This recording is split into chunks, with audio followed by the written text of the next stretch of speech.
I feel like shit. Monday, Monday, happy days. Tuesday, Wednesday, happy days. It's just one of those happy days. The weekend comes, let's not go on.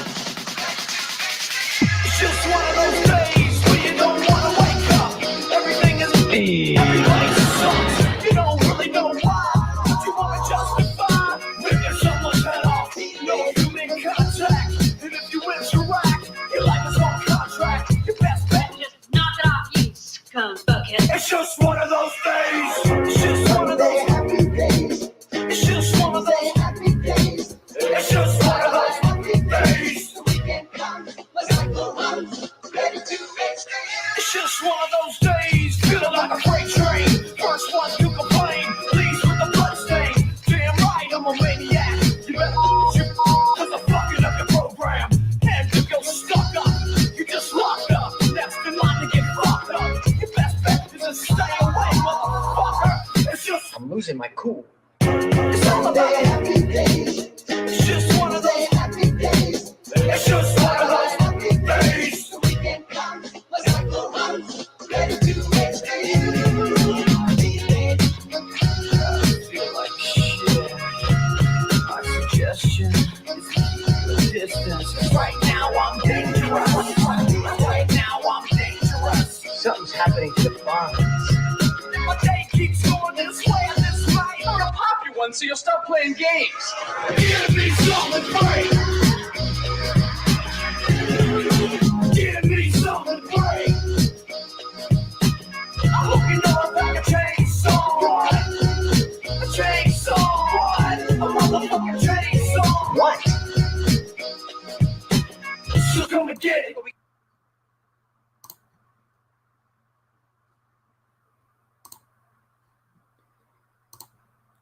Close that. There we go. Perfect. Just bring my microphone a bit forward. Right. Perfect. Good evening, ladies and gentlemen. Welcome back to another edition of Chief Moody Live. Today is the 27th of February, and of course, as per usual, today's stream will be covering many other topics that's been happening for the past week or so. So, just want to see who's in the chat just now. Jose, how you doing, sir? Gamma Sandwich, hello to you too. Wow, so YouTube, this is so retro. You know, funny you mentioned, or you're saying that, because I got an important announcement to make in terms of other platforms. I'll just cover that in just a short second. Durham Fox, hello, how you doing? And lastly, Blood Embraces, sir. Thank you for watching the stream as well. And also James Hayworth, how you doing? Thank you for watching. So quite a few people are in the stream just now. That is perfect. Cool. So I think what I'll do is I'll start off with my little announcement to make. That's been happening for the past week or so, I should say.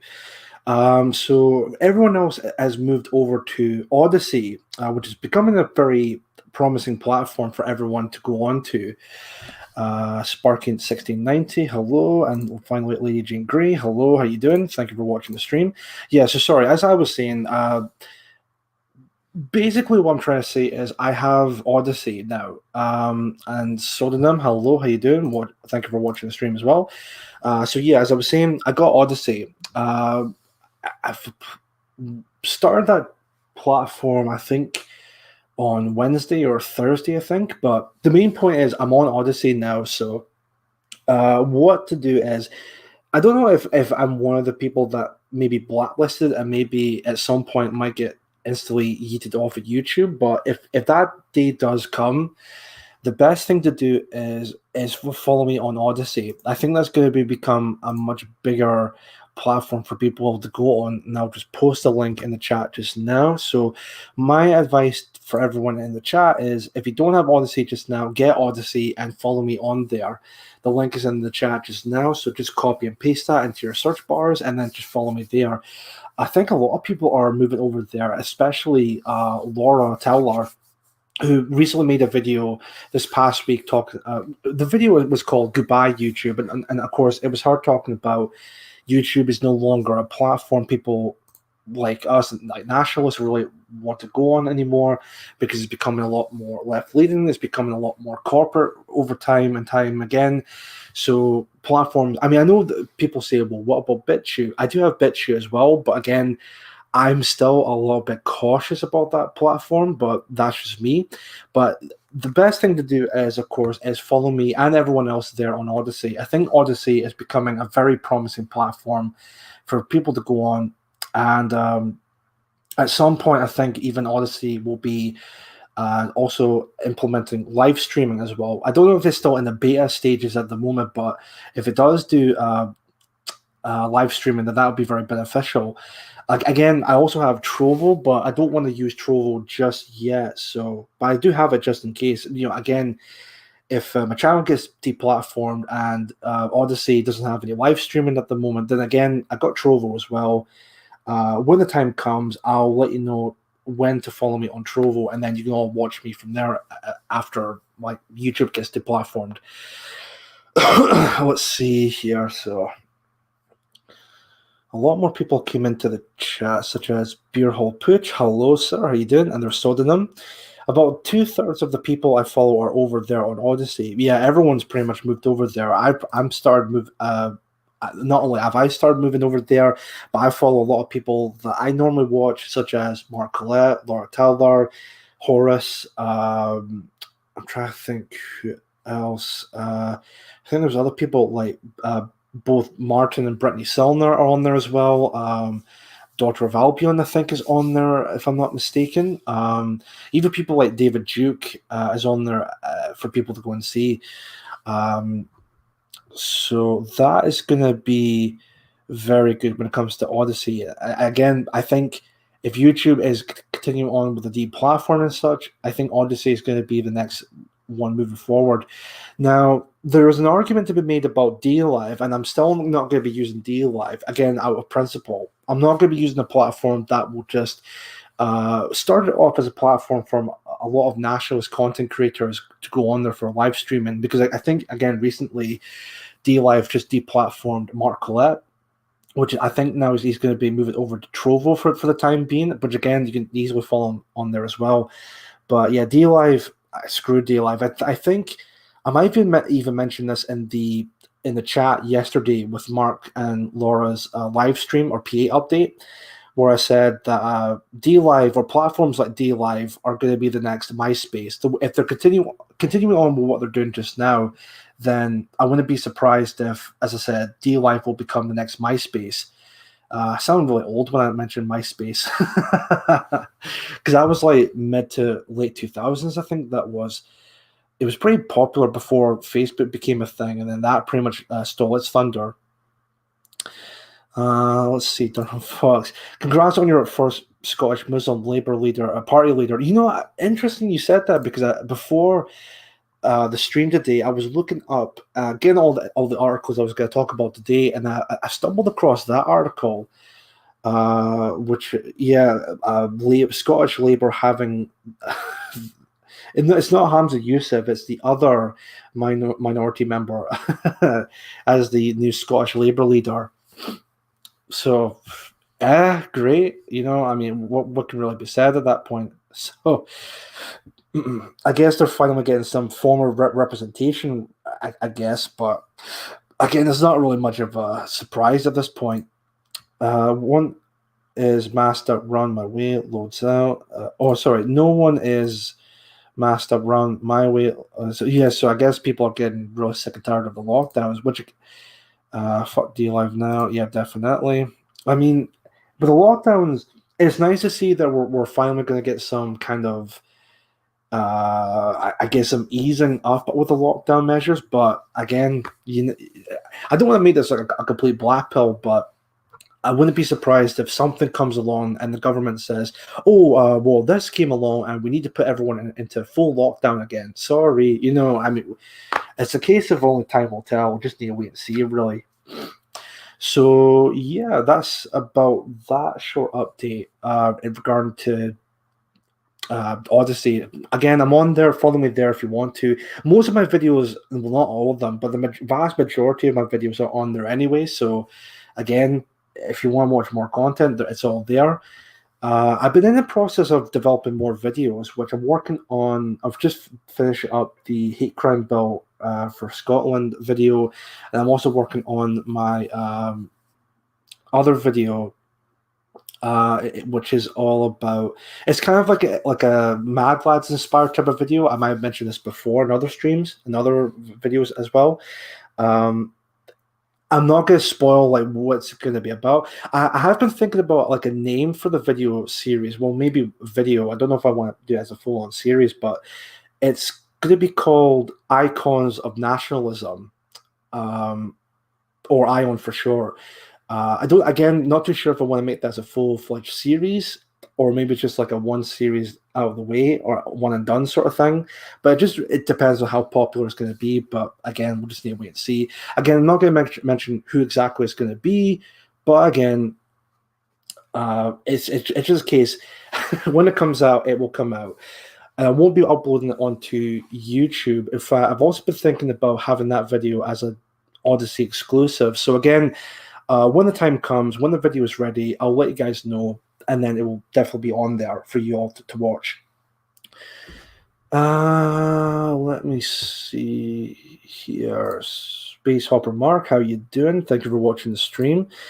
So I think there'll be more people coming along. I think maybe I have done some updates with Twitter, Gab, and whatnot. Again, just letting people know that I'm going to be live at 6 p.m. and then it's just 11 minutes past. So maybe more people will come. Again, just need to wait and see.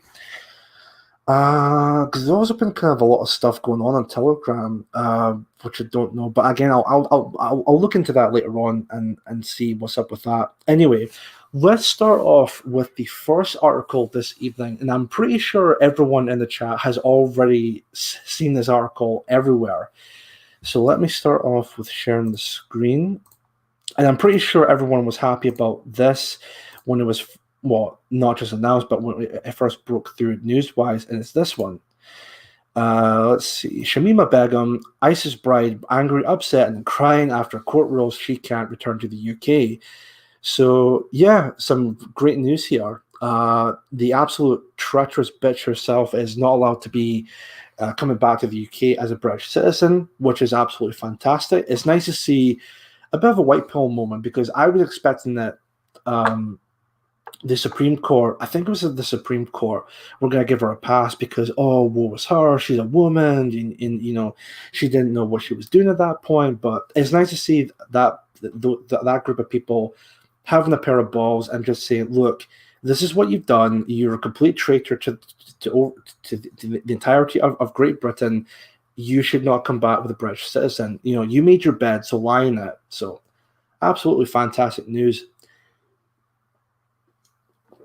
Just a quick drink there, and then let's have a look into this article here. So, of course, I know it's from Sky News, but I think this is pretty much the only article I can see that seems to be very noteworthy. Her friends at their camp in northern Syria told Sky News she is refusing to speak to them. What a surprise. I don't know if we want to check out the video and then watch, or not watch, sorry, but then read through the rest of the article. But let's have a gander at this real quick. How are you feeling? I just gave birth, so I'm really tired. Yeah. And can you tell me a bit about the child? It's a boy. It's a boy. Yeah. I named him after my old son. That's what my husband wanted. That's it. May I ask his name? It's Jarrah. What are conditions like in the camp? Right now, it's okay. You know, I get fed. I have a heater now, so. But you know, it's kind of difficult getting around doing stuff for yourself, especially now that I have a child. Yes. So, yeah. Okay. Will you be able to care for him here? It's going to be a bit difficult because right now I don't have money, because people without money, it's kind of hard to get around, you know, with the amount of things they give us. So, yeah.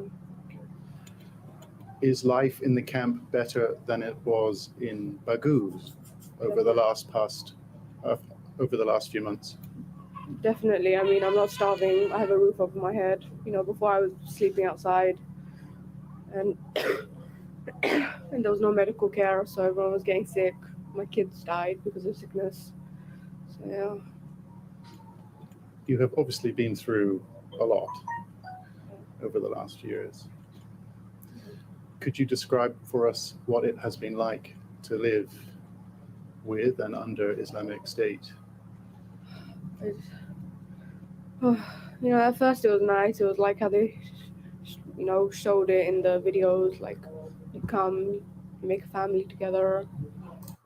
So, just real quick, I love that comment where she's talking as if she's been to like Ibiza or something like that. Well, you know what? Wait, it's not as bad as what the videos make it out. You know, it's just like going to Ibiza or like to Tenerife. You know, it's not really that bad. Just come along to these Middle Eastern countries and start a family and all of that. Jesus, I'm sure she was a complete intellectual person, as it were, but I doubt it. Anyway, we'll continue on. I don't want to watch the full entire video because I'm looking from that. It's like just over 10 minutes long, but we'll watch parts of it and continue on from there with the article. And then afterwards, things got harder. You know, when we lost Raqqa, and we had to keep moving and moving and moving. The situation got difficult. Yeah. Was there a point where you started to have second thoughts about your life in Islamic State, under Islamic State? Just only at the end, like after my son died, I realized I had to get out for the sake of my children, the sake of my daughter and my baby. Yeah. It was only at the end. It was only at the end. But you didn't have any regrets up until that point.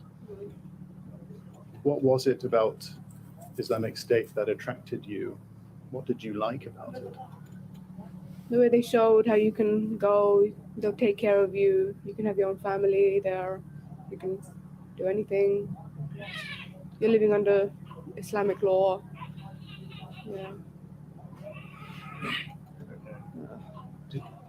Did you know what Islamic State were doing when you left for Syria? Because they had beheaded people, there were executions. Yeah, I knew about those things, and I was okay with it at first because, you know, I started becoming religious just before I left. You know. Yeah, enough of that shit. Like, she's a complete fucking dunce. Fuck. I'm so glad the Supreme Court never gave her like a British citizenship again after that. Because look, people can say, "Oh, that's just so horrible. How can you say things like that?" Because she's been through a lot. She's got kids with her. At this point, I don't give a fuck. I really don't give a damn because, as I said before, she knew the consequences moving over to those types of countries, right? She knew the type of culture that was there. She knew what the ramifications she would have if she were to, I don't know, marry a fucking ISIS member. So I guess she started, I guess the reality was hitting right in their fucking skull at that point, which is why I guess she wanted to come back to the UK. But sorry, miss, but that's all been done and dusted. There's no way you can rewrite the wrongs of, because everyone can say, "Oh, this is just a mistake she did." No. Let's get this straight right now, okay? This is not a mistake. This is a massive, colossal fuck up on her part.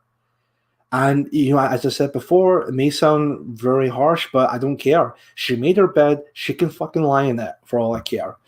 Anyway, so I don't want to continue on with the video because, again, it's probably just some more softball questions like asking her. But let's continue on with the article and then move on from there. ISIS bride Shamima Begum is very angry, upset, and crying after being refused permission to return to the UK to fight a decision to strip her of British citizenship. On Friday, 5 Supreme Court justices unanimously turned down her request to be able to return to the UK to fight for her citizenship to be restored. Their judgment came 6 years after the then 15-year-old left East London with friends to join the Islamic State group. Home Secretary Priti Patel welcomed the news, saying it reaffirmed the Home Secretary's authority to make vital national security decisions. Now, aged 21, Begum was one of three schoolgirls from Bethnal Green who travelled to Syria The other two are thought to have been killed in the conflict. A couple more dumb fucks, were killed. I guess karma's a bitch, right? But whatever. Her British citizenship was revoked on national security grounds shortly after she was found 9 months pregnant in a Syrian refugee camp in February 2019. After marrying an ISIS fighter from the Netherlands, she had already lost 2 children, and the third died shortly after being born. I actually feel more fucking sorry for the kids at that point, because being born in that type of environment and don't know any better. Let's see. Beckham challenged the Home Office's decision to remove her citizenship and wanted to be allowed to return to the UK to pursue that appeal. And initially, the Court of Appeal said she should be allowed to return to fight the case. However, in November, the Home Office appealed that decision at the Supreme Court, arguing that allowing her to return to the UK would create significant national security risk and expose the public to an increased risk of terrorism. Well, that is a very valid concern, because look, if she is allowed to come back in, then I mean, that doesn't mean to say that she would be the only person to be allowed to come back in. That would mean that the Home Office would need to have all these other women or possible terrorist groups to come into the British, to come into the UK as a way of, we just want to have a better life, but then of course commit more terrorist acts, as we've seen before. Let me see. Lord Reid said the Supreme Court unanimously allows all of the Home Secretary's appeals and dismisses Ms. Begum's cross appeal. The right to a fair hearing does not trump all other considerations, such as the safety of the public. Also in their ruling, the 5 law lords criticized the Court of Appeal for making its own assessment of the requirements of national security and ignoring the Home Secretary despite the absence of any relevant evidence before it or any relevant findings of fact by the court below. A different ruling could have had huge significance for the government, which has revoked the citizenship of about 150 British nationals on grounds of national security. Begum, who is currently living in the Roj camp in northern Syria, refused to talk to journalists on her lawyer's advice. But her friends told Sky News she's very angry and she's very upset and crying. She doesn't want to talk to us. Ms. Patel's predecessor, Sajid Javid, who took the decision to revoke Ms. Begum's citizenship, said she strongly welcomed the Supreme Court's ruling. There are no simple solutions to this situation, but any restrictions of rights and freedoms faced by this individual are direct consequences of the extreme actions that she and others have taken in violation of government guidance and common morality. Exactly. I mean, again, for her to think it's her right to come back to the UK. No, dude, you've lost that right. When you leave the UK and move over to Syria and join ISIS and marrying ISIS fighters, or ISIS members, I should say, at that point you've lost all right to become or to come back here as a British citizen. You've lost all that right. And the fact that she's completely angry and upset, I can't believe they would do this. Well, again, this is the life you chose. This is the life that you decide to choose. And I know there's going to be people that are going to try and defend her. Like, well, she was 15 years old. She was a child back then. She didn't know any better. No, fuck you, all right? Even at the age of 15 years old, you should know what's right and what's wrong. You should know that at that age still of looking at this and think, maybe it's a bad idea to move over to a war-torn country and join ISIS. Like, the same type of terrorist group that wants to bomb and terrorize my home country. Maybe it's a bad idea to move over there and be part of that. But no, instead she went over there against her family's wishes and all of that, and decided to live the life that she's living in right now. Again, no one did that to her, by the way. No one forced her to go over there. No one forced her to become an ISIS bride. She did that. She did that out of her own volition. No one else is to blame but herself. Begum is currently in a camp controlled by armed guards in northern Syria. She cannot speak to her lawyers or participate in the hearing by video. Begum spoke to Sky News days after her third baby was born in February 2019, telling correspondent John Sparks, "A lot of people should have sympathy for her as there was no evidence she had done anything dangerous." Oh my God. The delusion on this bitch, honestly, it's unbelievable. People should have sympathy. Why should people have sympathy for you? You decide to join ISIS and become an ISIS bride. Sure, you may not have participated in the fucking killings or the executions or anything like that, but you became a member who's a part of that. You know, she even said in that video, like, she became more religious before moving over there, and she was, and all that stuff, the beheadings and all of that. No, that was fine. She didn't care about that. Well, that's just part of the Islamic culture. I mean, that's totally fine with me. God Almighty. But later that year, Ms. Patel vowed Begum would never be allowed to return to the UK. Following today's ruling, she said, well, of course, they'd be the 27th, or no, sorry, the 25th, or 24th. Well, okay. I guess it's today's rules. Anyway, let me see. The government will always take the strongest possible action to protect our national security, and our priority remains maintaining the safety and security of our citizens. Of course, not a fan of the Tory party myself, but that's a very valid point. And again, Shamima Begum can absolutely go fuck herself at this point. Woe is me. I mean, how can people not have any sympathy for me when I became an ISIS member, or I became an ISIS bride? Oh dear, woe is me. Fuck off.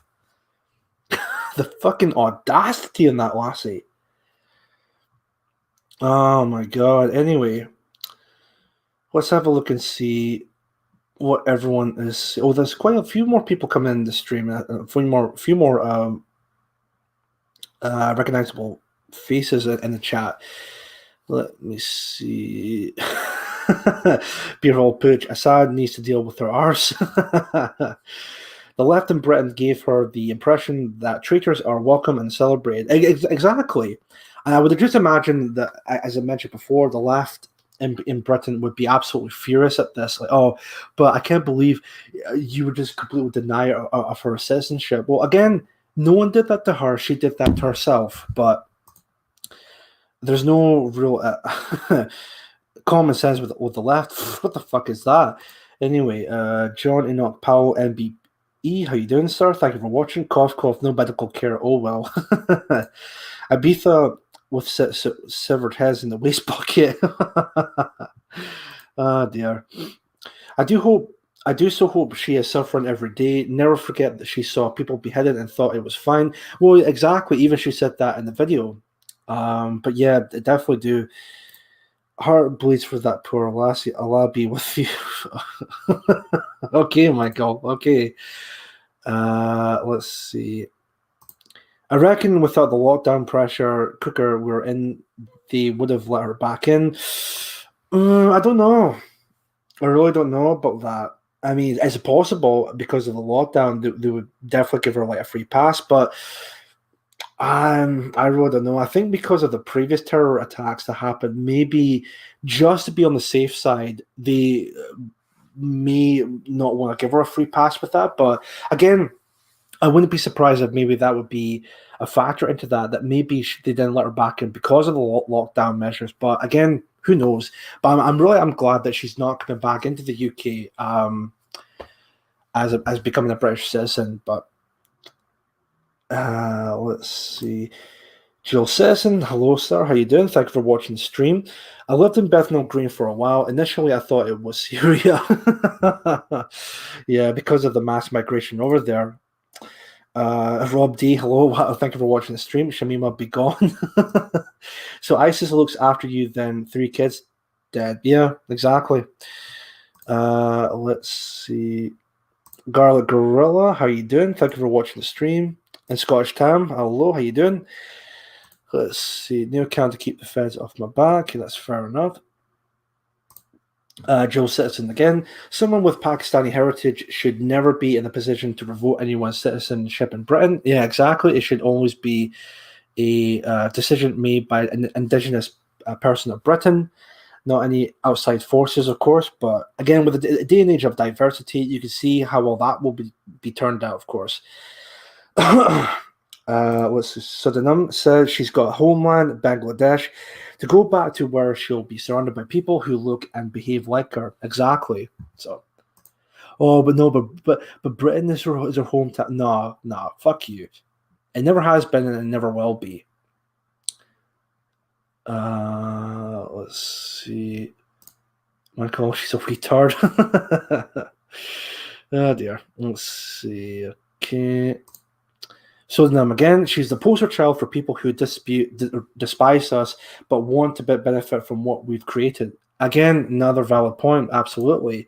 See, you gotta love all these people, like either Shamima Begum or these Black Lives Matter people, talking shit about the West, especially if they're from here in the UK, but then also want to live here and benefit off of us. It's like, well, hold on a minute, mate. You can't have it both ways. You know, it's either one or the other. Either you will accept or the laws of the land and accept the way things operate in Britain, or if you don't like it here, then just move over back to your ancestral homeland. It's as simple as that. It's either you want to live here or you don't want to live here. Pick one. I mean, honestly, could you imagine if like someone like myself or anyone from the nationalist movement move over to I don't know, Bangkok and complain about like there's so many so many Bangkoks in Taiwan, I think, if I'm not, if I'm not mistaken. But why is there so many Asian people in this country? I mean, it's not like it's their ancestral homeland or that, but I want more white people living here. I mean, could you imagine if that would happen? Of course not, because it's completely ridiculous. You would be completely rejected with regarding to that. Hold on a minute. Ruffian, how you doing? Chief Mini ping me on Telegram, mate. Oh, okay. Hold on a minute. Let me see if I can do that here. For Ruffian, if you're watching just now, I'll pin you on Telegram. Do you want it to be as like a private DM? Hold on 1 second.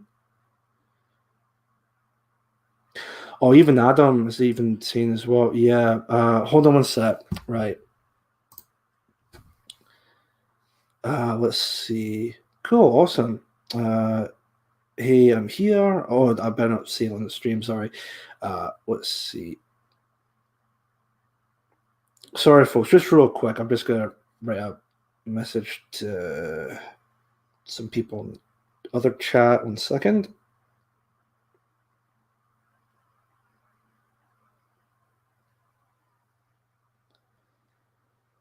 Cool, that's fine. Yeah, so that's no worries. Ruffian, if you're watching, I just saw Blue Monday's message about that. So again, that should be fine. But yeah, let's see. Nothing to worry about, folks. It's just like a minor thing, not to worry. So let me see here. Michael, again, genuine question. When will Scott stand up? That's a good question. I wonder if it's to do with maybe part with to do with what's going on with the S&P.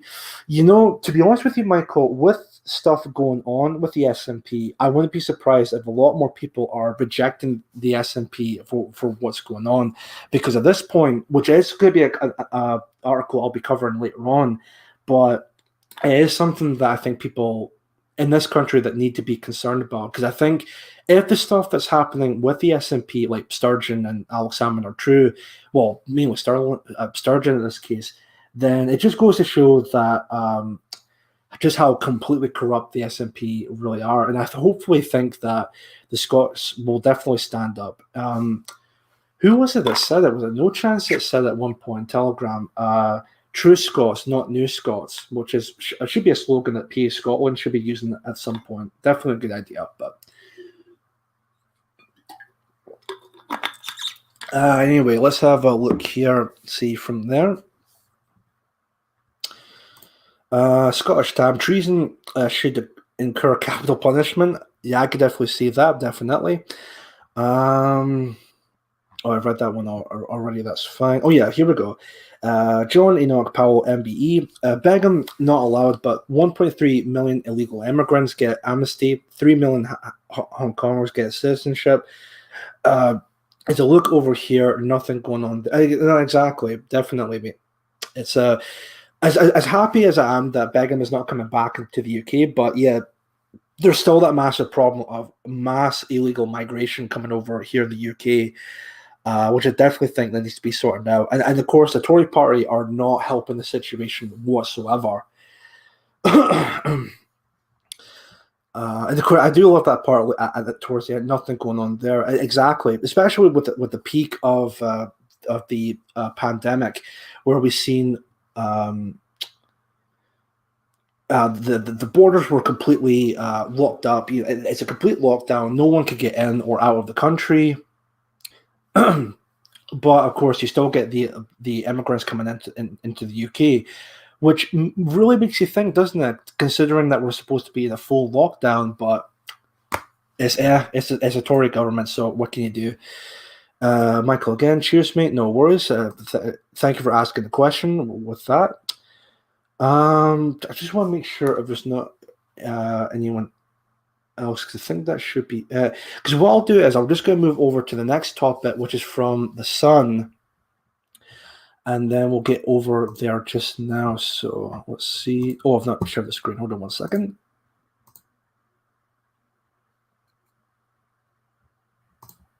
Let's see here. Just Rob D. Hold on one second here. Right. Let's see. Devolved institutions are corrupt, full stop. Also look at the Welsh AR5E assembly or assembly.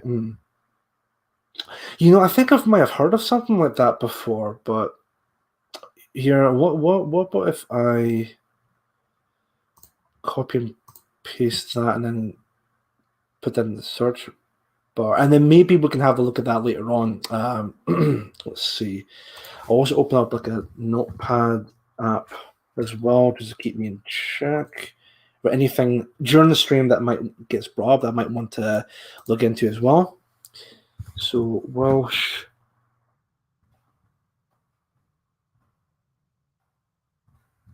Okay, so got that in the notepad just now. So it won't be something that I'll look into just now. But again, maybe during the stream later on, I could definitely have a look into that later on and see from there. Let's see. Maybe we should have a trade, beg them in, the rest get deported. That's a good that's a good point. Let's see, Beryl Pooch. Or is asking dual citizen, are you able to get on Trovo and Odyssey? That's fine. Right, okay. Let's have a gander at the next topic. So what I'll do is I will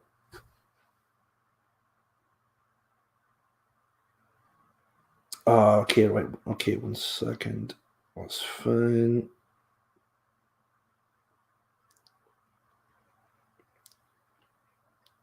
Right, okay. That's fine. Right, so let me just go ahead and share the screen here. Share audio. So the next topic is from the Sun newspaper. Oh, and that's also another thing. In regards to the smear pieces about PA the past week or so, I'm going to be doing a separate video. The reason why I didn't bring this up with today's stream or even last week's stream was because of that. I'm going to be doing it in like a completely separate video because let's be honest here, the smear pieces that happen, they're all basically the same anyway. So I'll cover that in a completely separate video and not a live stream. But anyway, the next topic I'll talk about here is from the Sun. It reads, Uber predator. Uber driver raped passenger after telling her he could make the ride cheaper, then falsely claimed she wanted it. This was published yesterday, 26th of February. And the article here reads, an Uber driver raped a teenage girl after telling her he could make her ride cheaper, then lied to police claiming she wanted it. Twisted Hafiz Babar, I think you pronounce it, picked up his 18-year-old victim from a party before assaulting her in the back of his car in Melbourne, Australia. let's see here. The 32-year-old offered the university student a discounted price for the ride if she had sex with him, which she refused repeatedly, understandably so. After starting to drive the teen home, he soon pulled over and asked her, "Do you want the ride for cheaper? If you do something for me, I can make the ride cheaper." She insisted she wasn't interested and didn't want to do anything like that, the court was told. But Babar then lost my train of thought. Sorry, my bad. Then got out of the car and sat in the back seat next to the victim, once again making the incident proposal, or indecent proposal. Sorry.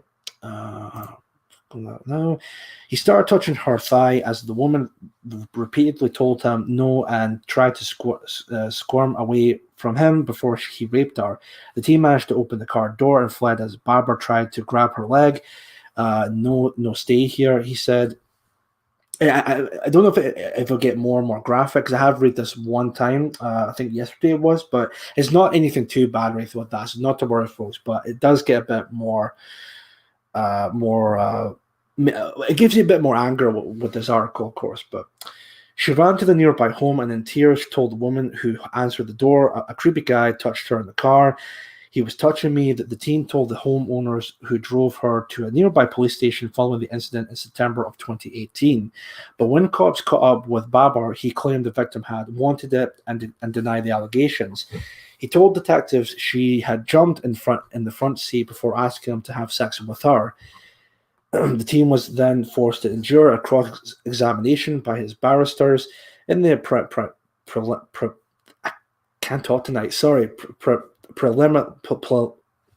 preliminary. I don't know why I cannot speak tonight. I do apologize for that. But anyway, trial hearing before compelling DNA evidence exposed Babar's lies. The judge said Babar preyed upon a young girl who had been affected by alcohol. Babar pleaded guilty to one count of rape in the county court of Victoria earlier this month after initially denying the allegations. However, the judge considered Babar's depression, post-traumatic stress disorder, and his social isolation from family in Pakistan when handing down his sentence. He was jailed for 5 years on Friday, but will be eligible for parole after serving 3 years behind bars. That's one of the articles. When I read that, I just honestly cannot believe that for the sake of me. But to say the offending had a profound effect on the young victim is an understatement, County Court Judge Chris Ryan said. Babar's student's visa was cancelled and he will be eligible for parole in 3 years. And I guess it continues on with the Australian news source with that. But again, that's just really sick. It's just really disgusting that happened. Honestly, that's absolutely unbelievable. So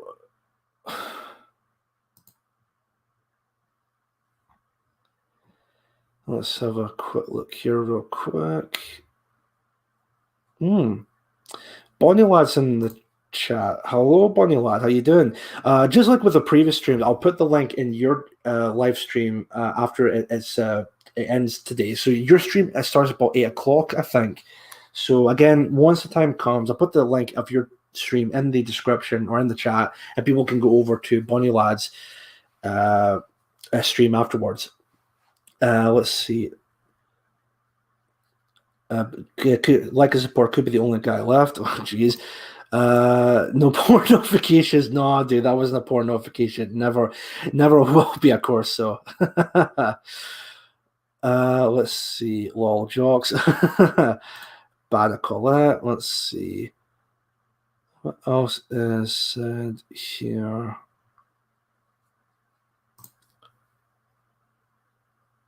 Just medicalize it. That's fine. And also, Feel No Way, how you doing? Thank you for watching the stream. Hope you're watching hell. Yeah, I really hope so too. But again, with the state of affairs of the whole diversity shit, I mean, you can imagine he might get paroled much earlier than that, but still.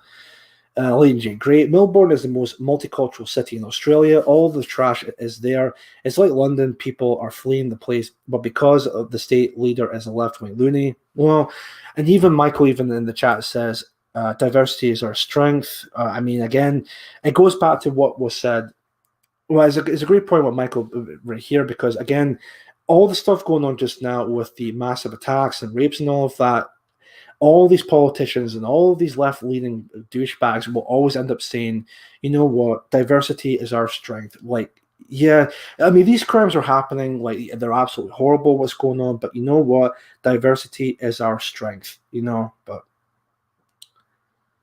let me see here with that. Right, that should be all right. Okay. Scottish Town, 70 minutes till the lads live. that's definitely true. No wonder they want to get to our countries. We let them away with murder.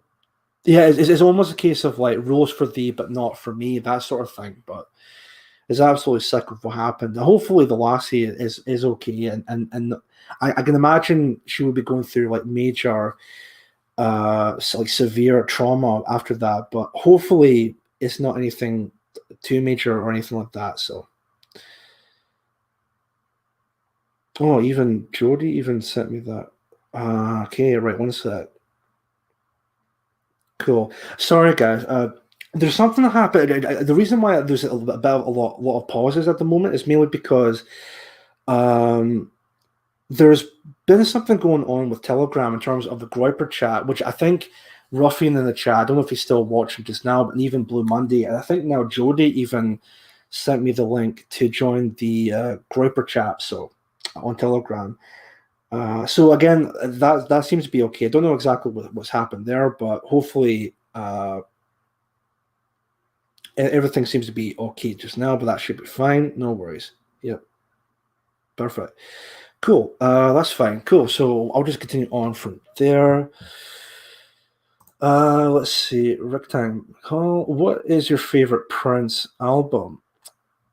I never really listened to Prince, to be honest with you, but I mean, I'm fully aware of who he is, but you know, never really been a fan to per se. But even John Parr in the chat saying Prince was brilliant at basketball, apparently. Well, so I've heard. So, but yeah, to be honest, I'm not really a fan of Prince.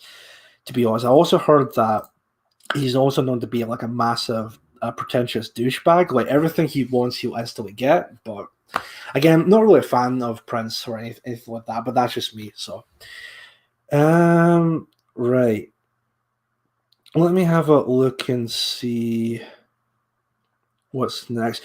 Oh, yeah, the next topic. Right, cool. This would perfectly segue into the SNP and what's been going on with that party, because again, it's all been alleged, but if all of this is true, then the SNP are the absolute most corrupt political group in Scotland. Let me have a look at this here just now. Share the screen. Okay. Share audio. Never went for a pint with Prince, so I couldn't say. Fair enough. Right. Okay, so here we go. Perfect. So the article, I know, is from the Daily Mail, which I know they're a complete scumbag of a newspaper outlet, but this one is written by Andrew Neil, who in the past has completely demolished Nicola Sturgeon with previous interviews. So yes, it's from the Daily Mail, but let's look past that for now and then see what he has written about the SNP as a political, as a political party. So, Andrew Neil, censorship, bullying, threats of jail, how Nicola Sturgeon's stormtroops turned Scotland into a banana republic without the bananas. So here we go with the article itself. These are dark, even dangerous days in Scotland. The skirmish between the country's two most famous politicians, Alex Salmond and Nicola Sturgeon. Yes, fish jokes. I do understand that, but continuing on, has resulted in vital public documents being censored or banned, important information being suppressed, the media cajoled and cowed, the legal system brought into disrepute, the Scottish Parliament nurtured, and even bloggers being threatened with jail. The relentless twists and turns in the Salmond Sturgeon saga make it hard to follow, not just in the rest of the UK, but to which Scotland is increasingly another country, but even north of the border. So many have just switched off, but that is mistake. because what is happening in Scotland is a clear and present danger to democratic accountability, the impartial rule of law, and the free press, and an integral part of these islands. So let us stand back from the mind-boggling detail and consider the enormity of what is happening. So for those that don't know what's been going on, there's been. Let me bring you all back to 2014 for a bit. So, 2014, before the Scottish independence referendum, our Scottish leader, or the First Minister of Scotland, was Alex Salmond. Now, he was the one that was really pushing forward the for independence for Scotland to leave the United Kingdom. Of course, we want to stay in the European Union, but that's a completely separate matter. So 2014 came along. Scotland voted in favor of not leaving the United Kingdom and decided to stay there with a majority of a no vote, which meant that Alex Salmond had to resign. Well, I think he wanted to resign anyway if it was a no vote. But anyway, the main point was Alex Salmond resigned and Nicola Sturgeon took over the reins as the First Minister of Scotland. So jumping forth to many years later, Alex Salmond was interested in coming back as the leader of not just the SNP, but the leader of the First Minister of Scotland. Now, if he were to do that, that would mean that Nicola Sturgeon would have to lose her seat and lose her power, which, of course, from what I can see from all the previous news sources, she was not entirely a fan of that, which is why all of a sudden, there have been massive reports of Alex Salmond was being inappropriate towards some women. Of course, at that point, he got Me Too'd, essentially, which became a massive news story across Scotland. But then, of course, it turned out he was completely innocent, and he was found not guilty of all the charges of what happened. And I don't know about the innocent part, but the main part is that he was not guilty by the verdict of these accusations. So, essentially, from the sounds of things, before I even get into that, it turns out that most of the women who accuse Alex Salmond of being inappropriate to them and him being very forceful on them, hence why he got Me Too'd, turns out most of those women were all major supporters of Nicola Sturgeon, whether if it was in the SNP party or outside of it. But the main point was they were all massive supporters of Nicola Sturgeon. Which, looking back on this, it really makes you think, doesn't it? Really makes you think. So let's have a. So anyway, that happened and all that. The SNP and Nicola Sturgeon tried to ruin Alex Salmond's life, essentially. And of course, he was not taking that. He was going to stand up and say, you know what? This is completely corrupt. I want to put you all, I'm going to sue you all and have you all be prosecuted for basically trying to ruin a man's life, essentially. And this is what this article is mainly all about. So that's to give you a bit of a backstory of that, just to give you all up to date of what's been going on with Scottish politics. And yeah, it's an absolute mess of what's going on. So if I even here you see the relentlessness, twist, and as it turned out, that here what we have are the evidence from Alex Salmond given to the court that would, I don't want to say like further proofs, but give some examples of Nicola Sturgeon was behind all of these women accusing Alex Salmond of being inappropriate towards them. So even it says here below the articles, or sorry, below the pages here, before left, Mr. Salmond's testimony made claims against Ms. Sturgeon and her office, which have now been redacted right after the Scottish Parliament redacted the most damning parts of Mr. Salmond's bombshell evidence against Ms. Sturgeon. So, this is what I don't get right. Nicola Sturgeon, of course, would being asked about this, she would completely deny this and say she had no any part of it whatsoever. So then, why does this need to be redacted then? Why does it need to be redacted? You know, that comes off as very heavily Chinese censorship. It's almost like Scotland's becoming a lot like China, but you know, SNP, you know, we're for the independence, right? Jesus. A former Scottish National Party First Minister of Scotland, Salmon is accusing the current SNP First Minister Sturgeon of lying to and or misleading the Scottish Parliament. He also claims she was part of the concerted effort involving the Scottish government and SNP executives, including the party's chief executive, who happens to be Sturgeon's husband. What a shock, to destroy his reputation, even to the extent of seeing him jailed. These are extraordinary claims, but not as extraordinary as the official response, which has insisted that crucial evidence that Salmon thinks corroborates his claims be censored and remain unpublished. This is a democracy in 2021, which is was a very valid point with that, of course. I just find it funny how Sturgeon and of course her ilk are like, no, this is not what happened. This is completely falsified information. But then why then would you feel the need to censor the information then? Because again, that's a lot like CCP China at this point. I mean that doesn't negate of what happened. That just makes you look even more scummy. That just makes you look more suspicious. I mean, it's not even just like hiding it from the British, from the Scottish press. It's hiding it from the Scottish public. It's hiding it from myself and people like you guys in the chat and many other people watching. It's hiding it from the Scottish public at this point.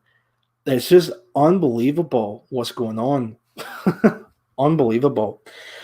Sturgeon, who continues to ride high in the polls ahead of May's Holyrood elections, but has stated to look somewhat flustered, emerged from her bunker this week to state to the cameras there was not a shred of evidence to support Salmon's accusations. Well, yes, Sturgeon, that's because you censored it. That's because you censored it. Of course, you're going to say, well, there's not a shred of evidence. Yeah, that's because you censored it. You retracted the evidence given forward about you. Oh my God. After this happened, how can anyone support the SNP? How can anyone look at this with a straight face and tell anybody, oh yeah, I still support the SNP?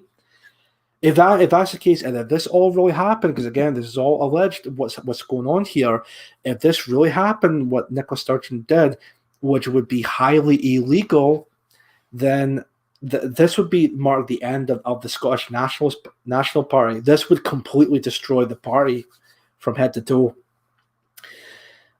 Since her own Crown Office, Scotland's Public Prosecution Service had warned even the Scottish Parliament, never mind the media, not to publish his evidence. It was a wee bit difficult to put either his or her statement to the test. His claims are being investigated as part of a Scottish parliamentary inquiry into why the Sturgeon government made such a hash of its handling of sexual harassment accusations against Salmon in 2018 that ended up shelling out more than £500,000 to cover his legal costs in a judicial review of his actions. The government lost because the court concluded its procedures were unlawful, unfair, and tainted with apparent bias. Let's see. 2 weeks after the government's case crashed and burned at huge taxpayer expense, Salmon was arrested and charged with a long list of sexual offences, of which the most serious was attempted rape. He was acquitted on all counts by a jury last March, although that criminal trial forms no part of the current inquiry. When the parliamentary inquiry was established, Sturgeon promised in January 2019 to cooperate fully and to provide whatever material it wants. In the intervening 2 years, the Scottish government has stymied legitimate evidence gathering on 60 to 70 occasions. When asked for the First Minister's diary for April 2nd, 2018, for instance, a blank sheet of paper was produced. It turned out to be the day of a crucial meeting with Salmon at Sturgeon's home in Glasgow, during which they discussed the allegations against him for the first time. Blank sheets were also provided for other crucial events. That must have been awkward. That could you imagine Nicola Sturgeon and Al Salmon in the room together, it would be almost a lot like the scene in The Godfather Part 2 where Michael finds out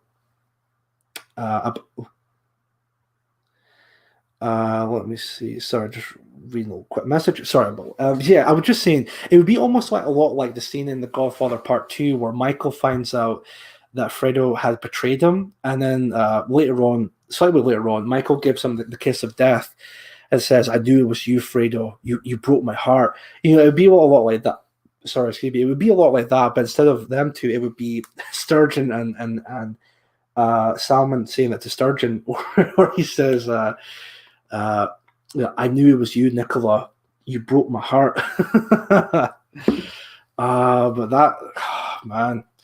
Again, these are all allegations, but I wouldn't be surprised Sturgeon would pull something off like that. And the fact that she would say, "Oh, these are false allegations." Well, yeah, that's because you censored it.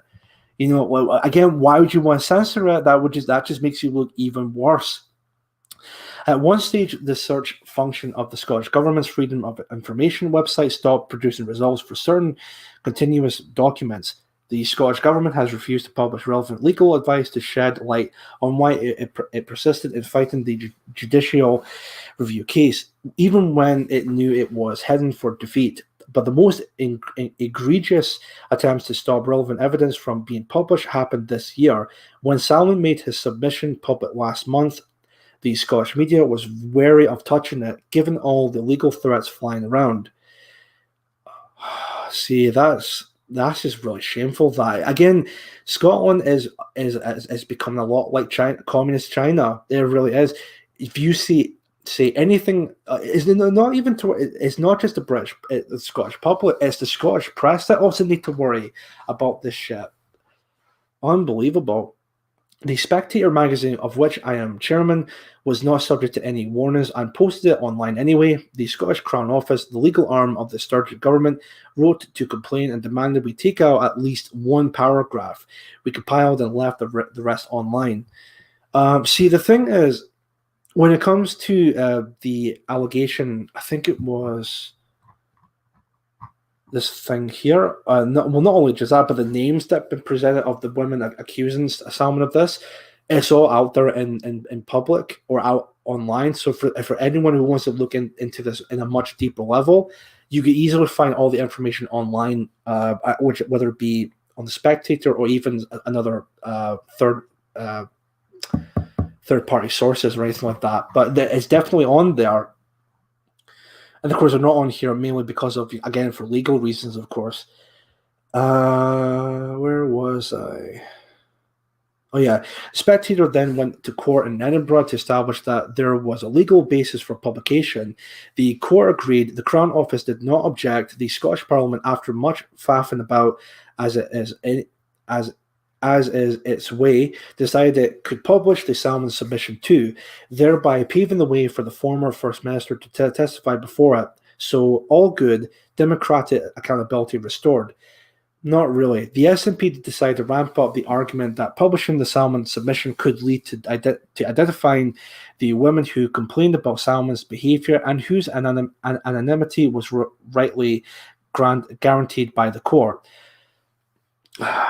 See, I love the SNP. Like when it comes to anonymity, like they're against anonymity. Like, oh, these people are complete cowards. That they should come out as the true selves. But when it comes to this, oh no, it's totally fine because these are women that accuse Al Salmon of gross misconduct or anything like that at all, and their anonymity should be respected. But funny enough, it turns out that most of those women were major Sturgeon supporters, which again, that's information that's out there. You could easily find that more online. But let's continue on from there. Although, let me just get a quick drink real quick.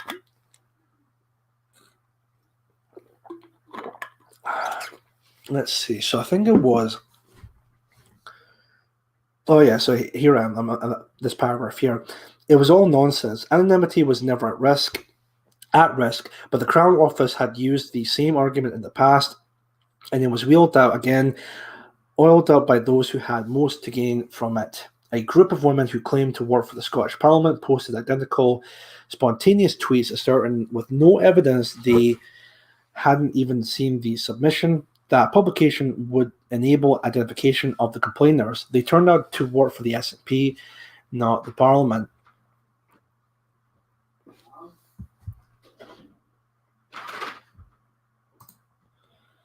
One second here. Just want to get back in this real quick. Let me do a bit of a highlight on that. 1 second.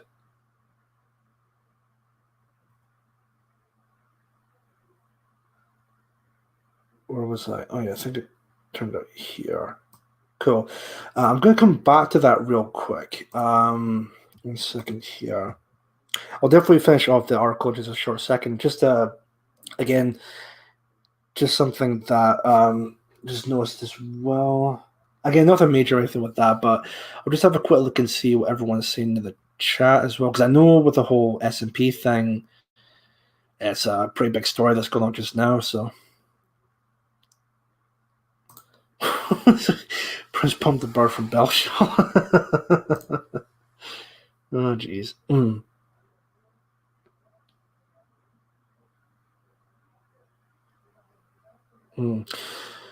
What to do? Let me just put this message right up. What I'm just gonna do, I'm just gonna write this here. Okay, sorry guys. What I'm just gonna do is I'm just gonna pop this little message here. I'm just gonna have a little short bathroom break because I really need to pee. So let me just add that here. Right, okay, put that on the screen. Yeah, so what I'll do is, again, I won't put it on silence. I'll just put music on just for the time being. It's just for a little short bathroom break, and then I'll be back just shortly. Right, let me see here. What music to put on?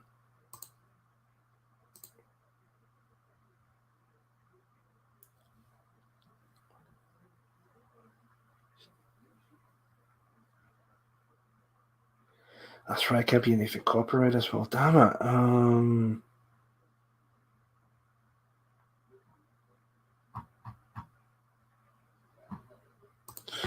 I'll put on a bit, maybe not music. Hold on, let me see if I can put on some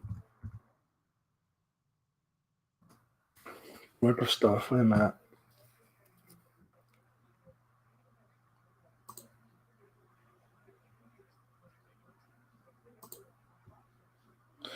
Yeah, that will do. Let me just put that on here. And then, yeah, that should be all right. Perfect. Right, okay, so let me just share the screen. Share audio, and then I'll get back here. Right, so I'm just going to have a little short bathroom break, and then play you a bit of a video for the time being, and then I'll come back. Again, it won't be too long, but it won't be, it'll be like 5 or 10 minutes, but I'll be right back. 1 second.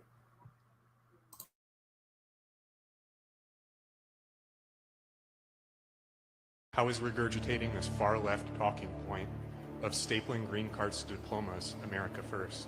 How is this any different than chain migration funded by taxpayers? Given that your interpretation of traditional conservative values stems from 1965 on immigration and 2015 on race, I'd like to know, how long do we have to wait until child drag shows are pushed as American traditional conservatism? Let me ask. I'm gonna add. So my question is, if the president were to enact a policy that would completely benefit the United States and our citizens, but to the detriment of Israel, would you support it? Yes or no? That's a false choice. Thank you for being here. Somewhere like Texas, where immigrants are coming in, and they are voting something like 70-30 for Democrats. They're utterly anti-gun. This is Pew Research, and utterly against free speech. I don't really think it matters how many young leadership, whatever conferences you hold. Demographics are going to catch up to you, and you're going to lose. This is the culture war you're going to get routed in. You've called Pat Buchanan an anti-Semite and racist for 15 years when Pat Buchanan is a legend of conservatism. You need to stop smearing people.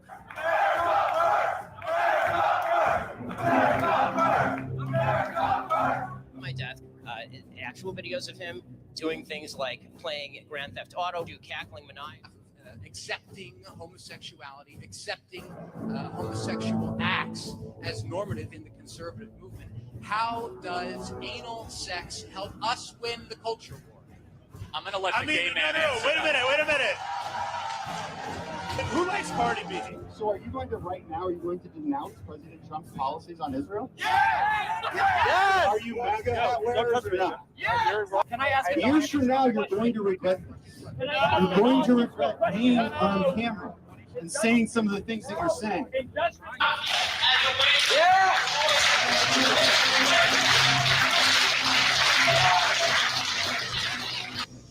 Over the last couple of weeks, conservatives like yourself and other conservative gatekeepers have smeared them as racist, homophobic, and anti-Semitic. This cannot be further from the truth. These are leftist dogmas and tactics. You and your organization push for the LGBT agenda, and you push for mass immigration. Now, why should we trust you to be a leader in the conservative movement over someone who values America first, like Nicholas J.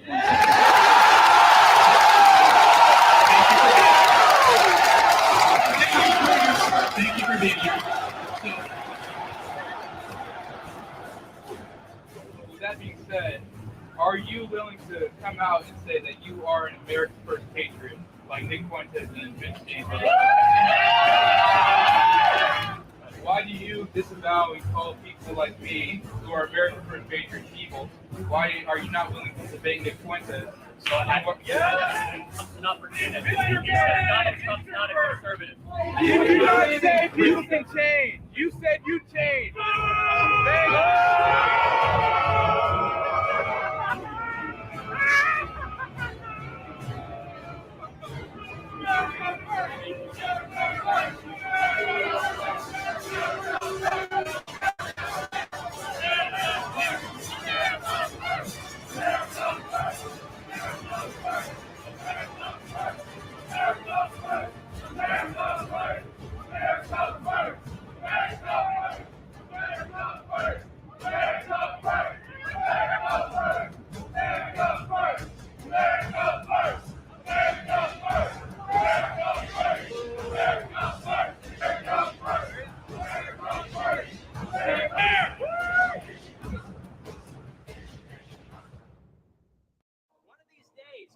Maybe real change will come.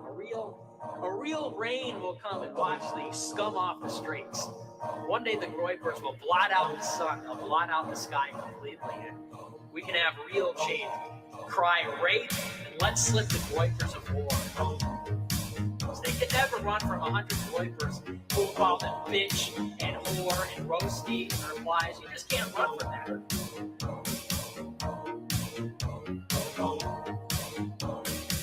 Day of the Groyper is coming, and when Day of the Groyper comes, they're going to regret. They're going to feel very differently. They're laughing now. They won't be laughing on Day of the Groyper. Like I said, the Groypers will blot out the sun. Will black out the sky. It's not going to be pleasant. It's not going to be pleasant. It's going to be a bad day for a lot of people. This nation, this army of young, angry Groypers, knickers. Take the Groyper pill. It's going to happen. We're going to be okay.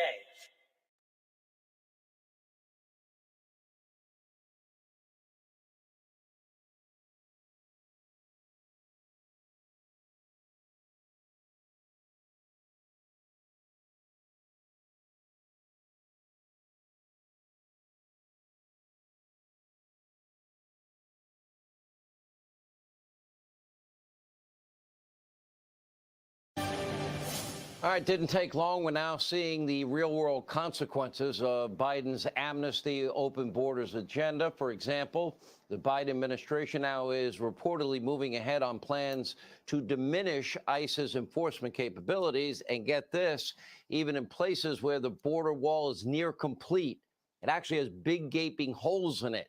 And Biden's DHS wants to leave the giant holes in the barrier. Why would you have a wall with holes in it? Senator Graham went down to the Arizona-Mexico border, and this is what he found. Take a look. The Biden administration apparently has decided to stop plugging this hole here. what good comes from allowing this hole to continue to exist? This wall is here for a purpose. It keeps people from coming in our country legally, and you got a hole in the wall. And I'm going to make sure the Department of Homeland Security tells me why they're going to stop finishing this part of the wall. It makes no sense. I don't know. Senator Graham joins us, South Carolina Senator Graham. You know, you might have a future as a correspondent for the Hannity show in that shot. Let me tell you. I mean, I'm looking at this. I'm trying to understand this. You have holes in the wall. You can't. That they were about to finish. You see the equipment is there to finish the wall. Why wouldn't you finish what you started? You already paid for the materials. They're laying there and not fill the hole. That sounds pretty, I don't know, where I grew up, that sounds pretty dumb in New York. If Trump did it, they're not going to do it, even if it makes sense. So I went to the border, open-minded, and I came back really worried for our country. What you saw, there are 18 holes in this wall near Nogales, Arizona, but on the Mexican-U.S. border, that panels are going to be put up to allow water to run through, because water runs from Mexico and the United States. So they got ways for the water to get through these panels. Well, these were the last panels to go into the wall. It's like miles of really impressive fence and walls. The Biden administration is not going to put these panels up. They consider that border wall. So you got miles of walls with 18 holes in it, and the material to plug the hole is laying on the ground. The Border Patrol people are just dumbfounded as what to do.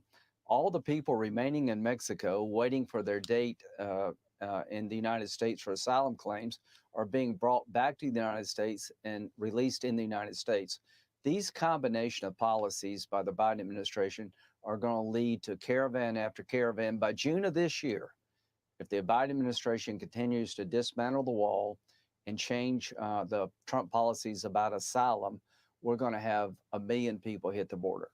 And they already promised amnesty, so that's also part of it, and catch and release. Yeah. And amazing, people don't go Yes. to their court dates. So Merrick Garland today, I mean, I find this pretty interesting. You asked a simple question. We have a smoking gun email, James Comey to James Clapper. You know what the email says. You even got Comey, McCabe, and Yates to all admit, knowing what they know now, they wouldn't have signed the FISA warrants. Comey signed 3 of them. We know on the day that he signed the second one, the first renewal, before he signed the second renewal of the third one, that he said he couldn't verify the dossier, which was the bulk of information, without which testimony was given to your committee, they wouldn't have gotten the FISA warrant. And Merrick Garland didn't have an opinion about lying to a FISA court, knowing that it says at the top of a FISA application verified, and it was unverifiable and now debunked? You know, he read the Horowitz report, a review of it, a summary of it, and it said that it was bad and it should never happen again, that if somebody like Klein Smith altered documents on his watch, they'd pay a heavy price. I'm confident that Durham's going to be allowed to do his job. If Durham is stopped from continuing the investigation of Crossfire Hurricane, that will blow up in their face. That'd be like having a hole in the wall on steroids. The policies of the Biden administration on immigration, Sean, make 0 sense. They're going to restart the caravans. They've dismantled border security that was working. They changed policies remaining in Mexico that kept people from taking advantage of our asylum laws. And all this is being changed because the left is demanding open borders. I predict this, that immigration will be a bigger issue than 2022 than it was in 2016. So is this going to be one where Republicans stand together? If you can't answer this fundamental question, Yes. Republicans will stand as one? Is that the same Republican Party that kind of has some people I might describe as feckless, weak, ineffective, lacking courage in the spine? Some of them, just some. Right. Yeah. Well, if you can't stand up to this, then you're in trouble as a party. What they're doing at the border makes no sense. I've been involved in trying to fix immigration. They're dismantling the Trump border plan that worked. And here's what I would say. Trump's going to give a speech Sunday that's going to be very policy-centric. Every Republican should rally around it. I think it will help us with independence. And I've never felt better about President Trump's leading the party than I do right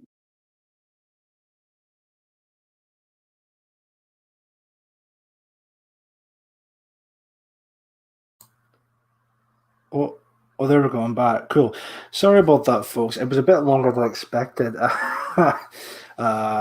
Let's see here. My apologies for that. What I'll just do is, instead of what I was going to do tonight, was I was going to tackle 5 topics for this evening, but then what I'll do is I'll do 4, and then so I'll finish off the one I was reading earlier on, and then we'll get into the last and final one.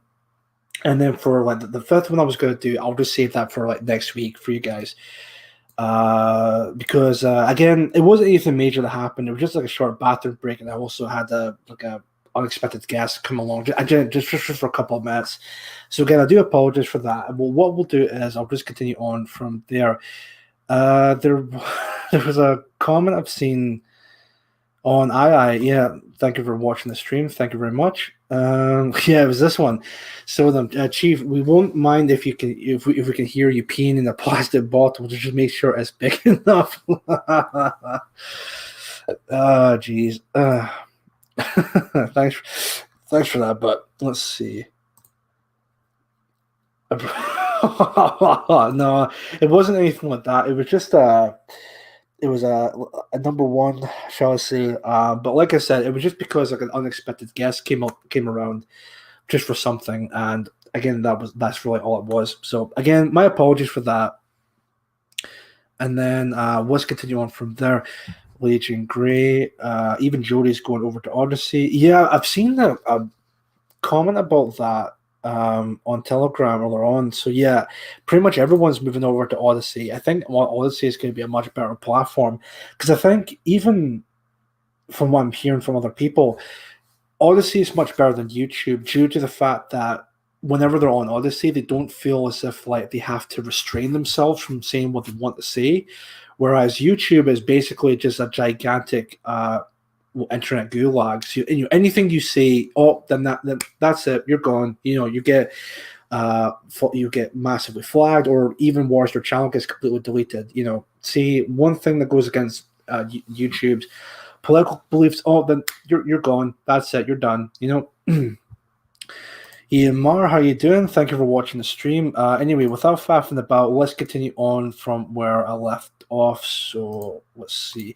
But yeah, from that article with the S&P, I think we're about halfway through anyway, but it's still really bad. So I think it was there. So a group of women claimed the tweets, and there's that. Let's see.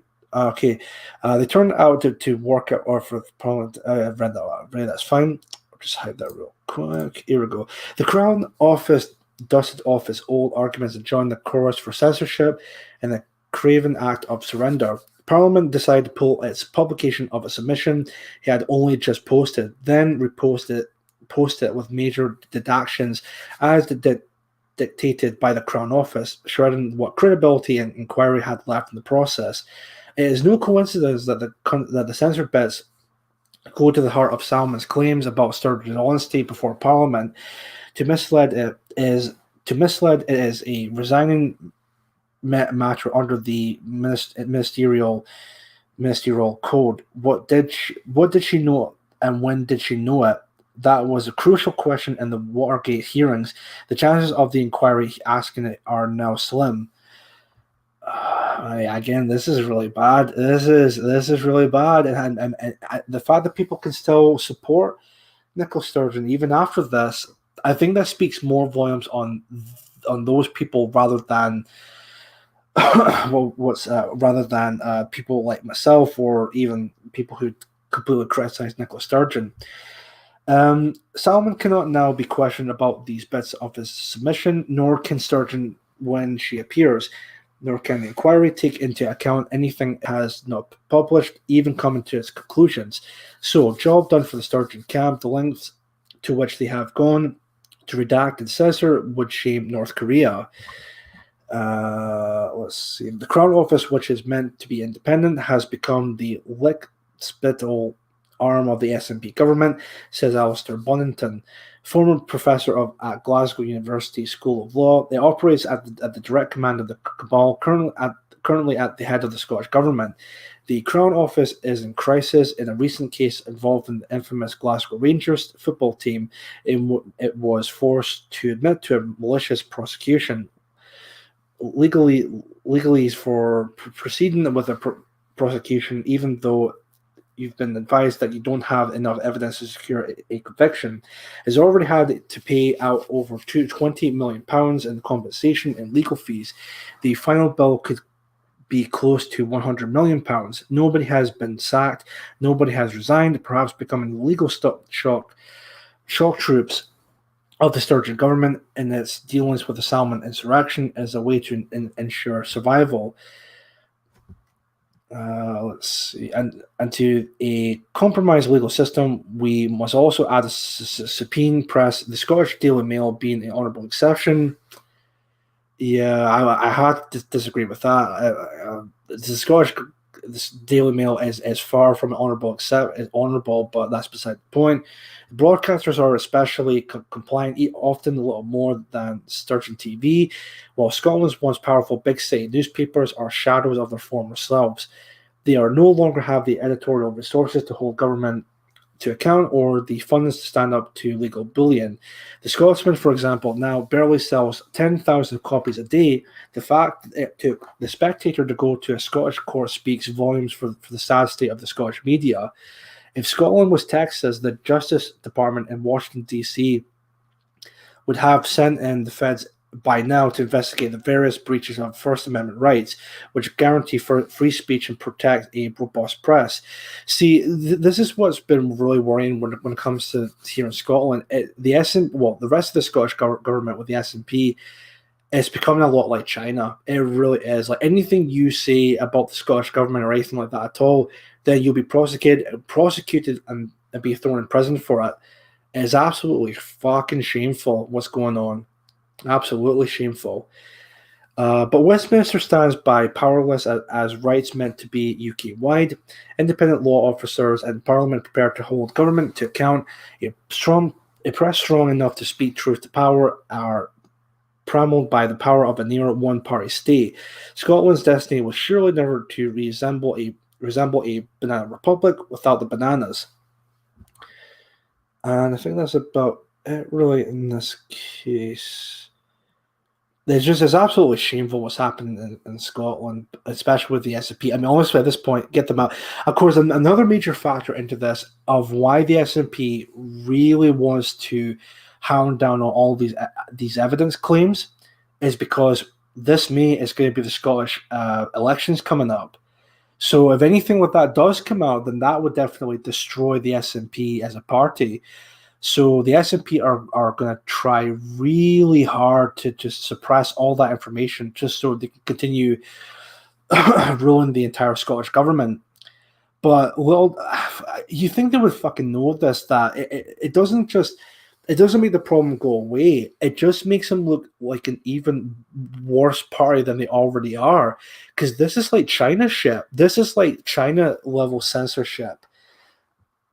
It's absolutely unbelievable the length that these people will go. Again, some of it is all still allegations and all of that. But if it does come out to be true, again, how can anyone support the SNP at this point? The SNP are an absolute cesspool of a political party, especially here in Scotland. Even just looking at the comments real quick, the SNP appears incapable of self-government. Putin is one of his biggest fans. As I have said before, Sturgeon will fit right in with the EU elite. Under Sturgeon, the SNP has become the lunatic party for Scotland. I hope the billions of pounds that have been allocated for health and education in the past year is found now that the full focus of the UK is on them. They're an absolute joke of a political party. The SNP are absolute joke. Again, it goes to show the Haggis Republic from Myanmar. Oh man! But again, no, don't worry about it. It's totally fine. But the fact is, it's really sad to see that the state the country is becoming like Scotland is. And it's all because of the fault of the SNP. It's not Westminster's fault or anyone like that. It's all to do with Nicola Sturgeon and her ilk, who are completely incompetent. Absolutely incompetent. Sensum Kamunam, how you doing, sir? Thank you for watching. Chief Moody, YouTube took out your Urban this week. Luckily, he's already moved over to Odyssey. I did see that earlier today, just before I went on the stream. There was something on Telegram which Urban was taken off of YouTube, and I was like, no, surely not. So I looked at YouTube search bar, typed in Urban, and you'll find videos of him being appeared in other people's channels, like Jody K's and whatnot, but in terms of his channel, yeah, it's long gone. It's not there anymore. That's Jesus Christ. So that's really bad when Urban gets taken off of YouTube. That's really bad. But look, everyone seems to be moving over to Odyssey, which is a really good thing. So at this point, I wouldn't be surprised if maybe this might be the last time I'll do a stream on this channel, and maybe again moving over to Trovo and also Odyssey.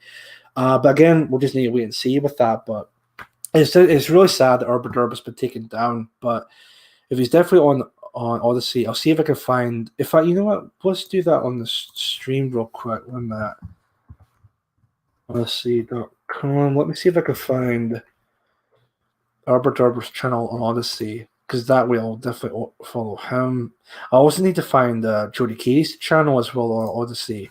Let me see. Let's see. Oh yeah, there we go. So just follow him. Yeah, perfect. Right. So what I'll do, for those who haven't done so already, I'll just put it in the chat as well. Let's see. Post that here. Here's the link for Urban's Odyssey account. So again, if you have done so already, please follow Urban there, and again, just give him a follow. Man. Let's see, Legion Grey. Chief Moody, any chat in Odyssey, folks say no. Even Beerhole Putsch, boycott YouTube en masse. James Hayworth, China ship, like it. Yeah, right, well done. Genders can get fluid these days. Yeah, I mean, I need to put that message away. Shit. There we go. My bad. Oops. But yeah, what I was just gonna say.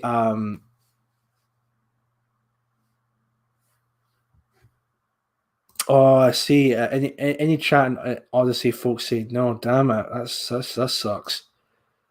But oh man. But I mean, if you maybe not in the chat, if that's the case, then maybe in say Telegram or anything like that. If you get an invitation to any of these channels on Odyssey, then again, just go and follow them if you can. But that's really shit. What happened to Urban? That's really shit. And I think Bonnie Lab may have a point that maybe I might be the last of like a nationalist content creator or on YouTube in this case, but who knows? I wouldn't be surprised if my channel gets completely yeeted off as well, but again, just need to wait and see. Let me see, 7:30, just got half an hour to go, which brings me into the fourth topic, which we'll need to make it as the last topic for now, and the other one I'll just save that for next week. Let me see. Oh, 1 second here. Just want to see if there's any other. No, it's not. That's fine. What I'll do is I'll just save that one for later. Bookmark that. Yeah, bookmark it. Okay. So the next topic I'm going to talk about is going to be about is about Rand Paul. I was just also saying, just for that real quick, I don't know if maybe. Oh, I don't know if you can actually copy and paste that, but damn. The main point is it follows on Odyssey. Yeah, that's the main point here, of course. Sorry. Anyway, what I'll do is I'll get into the next topic, the last one for this evening, and maybe we could do, if we have a bit of time left, maybe do a bit of like a short, I don't know, questions, or maybe read out some more chats and then here and there. But let's have a gander at this. So what I'll just do is screen share again. There we go. Perfect. Okay, so I'll just hide that real quick. That's the one. So from the Independent, again, not the most reliable newspaper out there, but still, Rand Paul called disgusting after attacking Joe Biden's transgender health nominee on trans issues. I'm pretty sure you may have seen this already, but if you haven't, there was a bit of a brouhaha with Rand Paul, who was like questioning Ralph Levine. I know people are saying, "Oh no, her name it's actually it's her, and her name is Rachel Levine." Look, it's a guy in a fucking dress. I'm calling him Ralph. Okay, so get off my case about that, right? Dr. Ralph Levine, who is a transgender woman, no, he's a guy in fucking drag, would be Mr. Biden's Assistant Secretary of Health if confirmed by the Senate. So Republican Senator Rand Paul has criticized one of President Joe Biden's health nominees for her support of gender confirmation surgery and hormone therapy for minors. Dr. Ralph Levine, the Pennsylvania Secretary of Health, and Mr. Biden's pick for Assistant Secretary of Health, if confirmed by the Senate, faced a line of questioning from senators on Thursday during his confirmation hearing. During his questioning, Mr. Paul compared children taking hormones or undergoing gender confirmation surgery to genital mutilation, which I absolutely agree with. It definitely is a form of mutilation and also a form of child abuse, but like transgenderism. Genital mutilation, which is condemned by public health organizations like the World Health Organization, which is Chinese bat, by the way, is the act of removing some or all of the external female genitalia or for no medical purposes. This is a quote here. American culture is now normalizing the idea that minors can be given hormones to prevent their biological development of their secondary biological characteristics. Mr. Paul went on to state that Dr. Levine, who is a guy in a drag or a guy in a dress, has supported minors taking hormone blocking medication, even if their parents have expressed concerns about their transitioning. Of course he would. Of course, Ralph here would support something like that because, they definitely want to push this whole tranny agenda, of course. I mean, what an absolute surprise that is. For most of our history, we have believed that minors don't have full rights and that parents need to be involved. Well, of course, because they're fucking minors and the parents have full control of their lives, even up to like a certain age. But how dare they? Oh no, sorry, this is from Rand Paul's. My bad. Yeah, so from Rand Paul continued. We should be outraged that someone's talking to a 3-year-old about changing their sex. We definitely should be outraged in that because again, a 3-year-old's not going to understand the idea of like gender or anything like that at all. I mean, how do you expect them to go through properly when it comes to transitioning from one gender to another?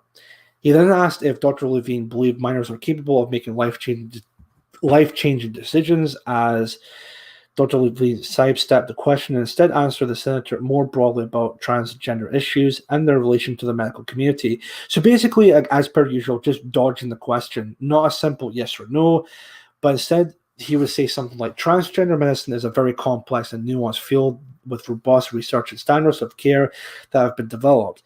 Despite the fact that's not what he asked you a very simple question of, where was it? I think I've seen it here.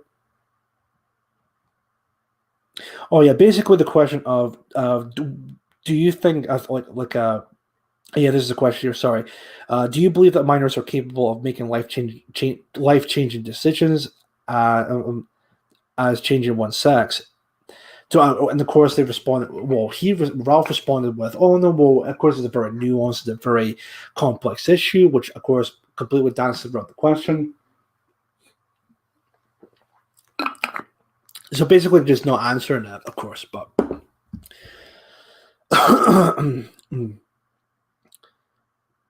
Dr. Levine said then he added he would be pleased to answer questions about puberty blockers and transition in minors in the future if confirmed by the Senate.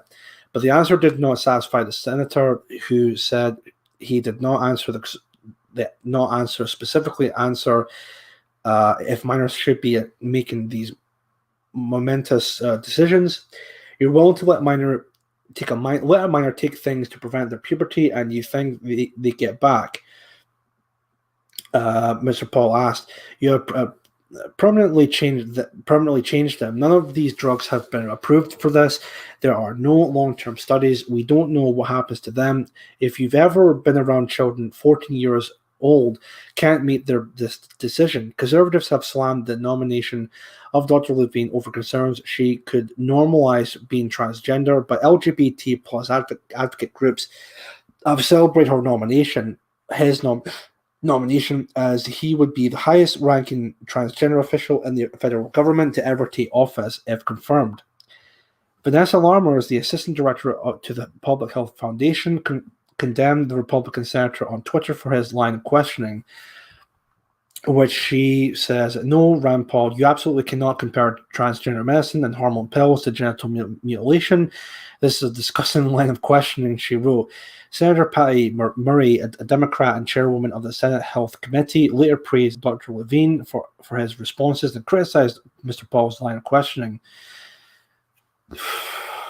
Jesus Christ. It is really critical to me that our nominees that be treated with respect and that our questions focus on their qualifications and the work ahead of us rather than on ideological and harmful misrepresentations like those we heard from Senator Paul earlier, Ms. Murray said. The absolute mental gymnastics with these Democrats, man, honestly, it's just absolutely ridiculous. Dr. Levine has previously publicly expressed his support for puberty blockers being used for minors, although he has not indicated if there should be a particular age a child should reach prior to accessing this medication. This is another quote they wrote. A new study has found that transgender youth with access to a puberty blocker have a decline in chances of suicide. What's the evidence for that? Plus, mental health problems now and in the future. This study is important because it's the first to show the specific association, he wrote in a tweet last month. And I think that's pretty much it. Well, that was pretty quick with the article, but all right, fair enough. But that's pretty much it when it comes to the article. That's fine. I thought there was eye on anti-Semitism there, but no, that's a completely different person. Man, these fucking degenerates trying to promote this whole transgenderism bullshit, especially by this absolute mutant mongoloid here. I mean, it's just absolutely pathetic. Man, fuck these people. God almighty. Let's see, fuck legality, child abuse, get the rope. Let's see, fuck off, that's an ugly bloke. As a boss move by them, there is no way to criticize the freak. Oh, definitely. Lady Jane Grey, he's very ugly and has triple chins. Here we go, gender fluid, non-binary, no pronouns. Dr. Levine, that's a good one. I suppose it saves Mr. or Miss. What an utterly messed up world. Oh, it's not just utterly messed up, it's a complete fucking clown world we're living in. Again, the fact that people like Ralph Levine here are just completely trying to normalize this type of behavior, especially when it comes to minors who can't make a proper decision for themselves. Again, this whole idea of, children need to have the right to do what they want to do. It's their right. They're fucking kids. Do you really expect them to make such like life-changing decisions like that? Of course not. Especially when it comes to like fucking 3-year-olds. I mean, come on now. Let's see here. Yes, no common sense. You're right. It is mental illness. Problem is they rule us. Yeah, it's a real shame that, but there's just this amount of massive degeneracy going on there. But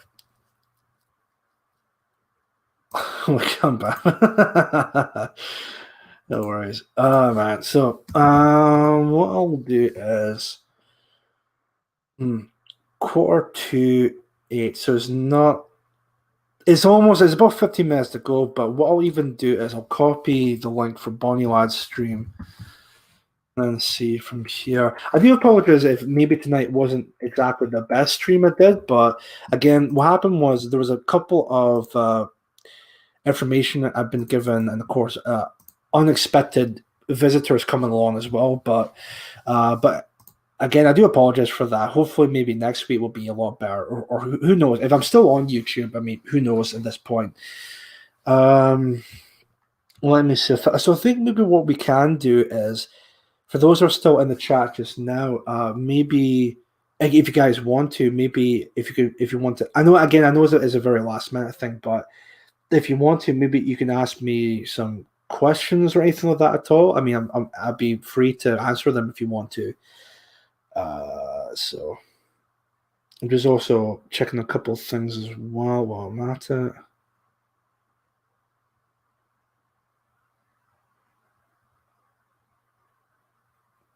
Yeah, that's fine. Cool. Let me see.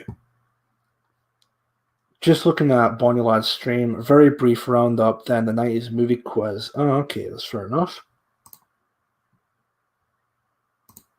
Oh, it's fine, no worries.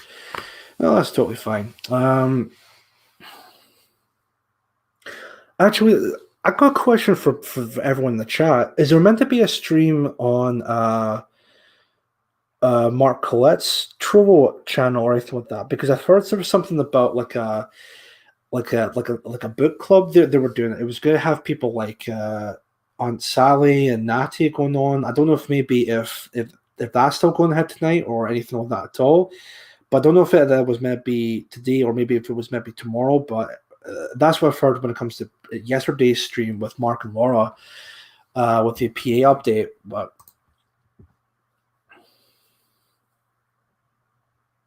let's see here.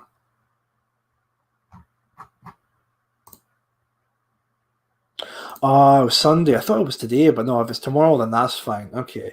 Because they were talking about that yesterday, but no, that's fine. Cool. Book Club Trovo Sunday, 8 p.m. Right, that's fine. Yeah, it's supposed to be tomorrow, mate. Yeah, that's all right. I thought it might have been today, but if it's tomorrow, then that's even better. That's fine. No worries. That means everyone can watch Bonnie Lad's stream for the time being tonight, which I think he's doing. There's another movie quiz, but I think it's to do with like films from the 90s. Because even seeing some posters here, it's like Jurassic Park, Matrix, Schindler's List, Toy Story, Trainspotting, Usual Suspects, Silence of the Lambs, Pulp Fiction, and I think that's LA Confidential at the top right, if I'm not mistaken. Well, it might be something like that. Lady Jane Grey, Chief Moody, has anyone seen Miss B or has she been nuked by the Dachshund? I've been wondering that myself lately, actually, because I did interact with her during the PA Scotland Christmas stream a few months back. But yeah, I think I've seen her on Twitter here and there. Like she has been reposting a couple or retweeting a couple of things, but not anything like too major. But so I think she's still she's still around a little bit, but because she was very silent during Telegram, which I wonder what happened with her during that. But I think she is still around, but I think it's only just for Twitter for now. But you know, if she hopefully she might come back. If it's maybe because she's not around because of the whole what happened with the whole Dachshund thing, then hopefully she might come back. But who knows? It's a shame that that she's been heavily doxxed by some, I don't know, by the 37 gang that they're being called, but oh well. Let's see here. James Hayworth. It's a shame because YouTube is a good vessel for us to shift the mindset for normies. Guess that is why they want rid of us. No, that's a very valid point. Because I mean, YouTube is as great that all these other platforms are. BitChute, although I'm still a bit cautious of, Odyssey and Gab and all these other platforms are coming around, which are great alternatives. The main issue here is that many people will still go on YouTube because it's a lot more convenient. I mean, even because at this point, YouTube is on everything. It's on your computers, it's on your television screens, it's on your apps, on your phones or anything like that. So at this point on, YouTube is like the way to go for watching video content online. Hopefully Odyssey and other platforms might become, well, I mean, everyone says that in terms of having them to be the next competitor for YouTube. But I think YouTube as a platform has become far too big to the point where if you even try to do like a not necessarily like a competitor, but maybe as like another side video platform for people to go on, then it's more likely that they'll get yeeted as well. But who knows? Hopefully, Odyssey might be a next great platform for everyone to go on to, and maybe like it might not be necessarily be the end of us going on to YouTube. Maybe there might be some point. Again, I don't want to make this like a complete black pill, but maybe there might be a way of seeing that maybe things might get better later on. But again, it's just only a case of only time will tell. But I think for now, it's better for us to move over to these other platforms again, like Odyssey, which again, definitely follow us on Odyssey, especially myself because I'm on Odyssey as well, of course. So, let me see here. Just want to make sure if copy the link from Bunnyland stream. That's fine, perfect. Just got 10 minutes to go, folks. Any other questions you'd like to ask me or anything like that at all?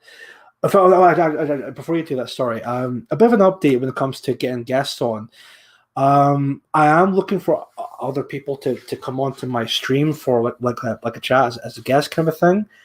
But again, what's been going on with YouTube with other people either being deplatformed or even moving, not necessarily quitting YouTube, but moving over to other platforms. I think that might come to a bit of a halt for now, but it only just depends on like how much worse things are going to get. And again, it's just a case of waiting to see. But I'll definitely keep a promise of having guests on my streams later on. So, Sensen says here in the chat, on your last topic, they want children to be able to decide if they want the sausage chop or not, but must wear masks and have tests in order to go back to school. No, it's a huge double standard on that. Definitely, they definitely want to promote. Children should have the right to transition from one gender to another. Like they have complete freedom to do that. But of course, they must wear a mask and go through like vaccination tests to see if they're clear with the virus and whatnot. It's a blatant double standard that. And I think you even have a follow up to that where you say, and both mask and testing is voluntary, but they're pushing it like it's a mandatory. I know it's frustrating that. Oh, don't worry, folks. It's completely voluntary. You don't need to do that. But you're pretty much putting the public in danger if you don't go through it. So maybe you can do a test on this just now. But yeah, it's that whole thing. It's complete bullshit. That it's absolute bullshit in this case. Michael, again, cheers for just getting your opinion out there because Sturgeon claims to represent Scotland, but your views are far closer to my own. No worries, Michael. You're very welcome, sir. I mean, again, what's been going on with going back to that topic real quick? I mean, again, it's all allegations and it's not been fully confirmed and all of that. But if it does come out that all that is going down and Nicola Sturgeon did do this to Alex Salmond, I mean, I really want to have a conversation with a quote unquote Scottish nationalist, but let's be honest, they're basically Scottish globalists at this point if they support the SNP. But for those people, I just want to sit down and have a chat with them, and I really want to ask them, even when all of that's coming out, if it all has been confirmed, I really want to ask them, why is it they still want to support Nicola Sturgeon and the SNP when that stuff does come out? It just makes them look like the most corrupt political group in Scotland. And if there's people that still have an inkling of supporting them, I really want to know why. Is it because of my independence? Yeah, so basically let's become an independent Scotland, but then let's also rejoin the EU. Yeah, how does that make any fucking sense? Stand these people.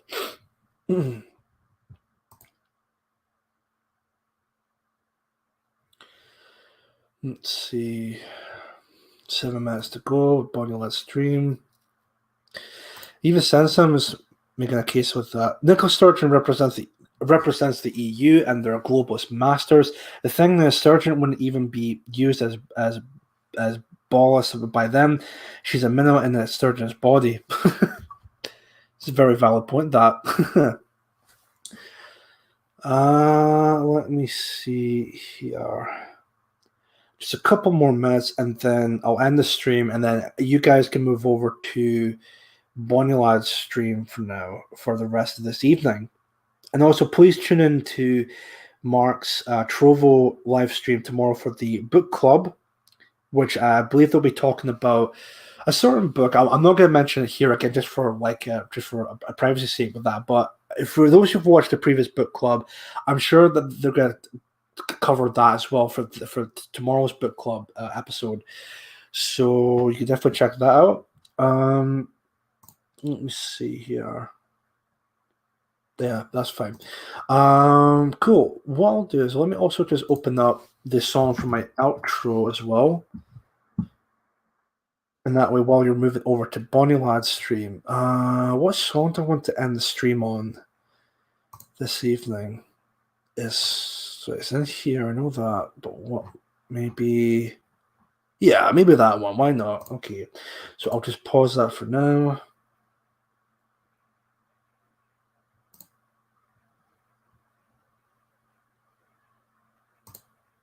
Yeah, it's fine. Cool. Perfect. Okay, so that's totally fine. That's perfect. Right. Yeah, that should be okay. Perfect. What I'll just do, guys, is I'm just going to end the stream this evening just now. I know it's about 5 minutes early, but still, just so that everything's up to date. But you guys can get into Bonnie Lad's stream just in time. So again, I'll just see if I can post a link here. And then you guys can move over to Bonnie Lad's stream for the time being. That's the link to stream there. Perfect. So that's awesome. Anyway, guys, I think what I'll do is... Oh, hold on 1 second here. Chief Moody, sorry I was late this week, buddy. Got sidetracked with the lad. I enjoyed the last hour, though. No, honestly, Sam, no worries, sir. It's totally fine.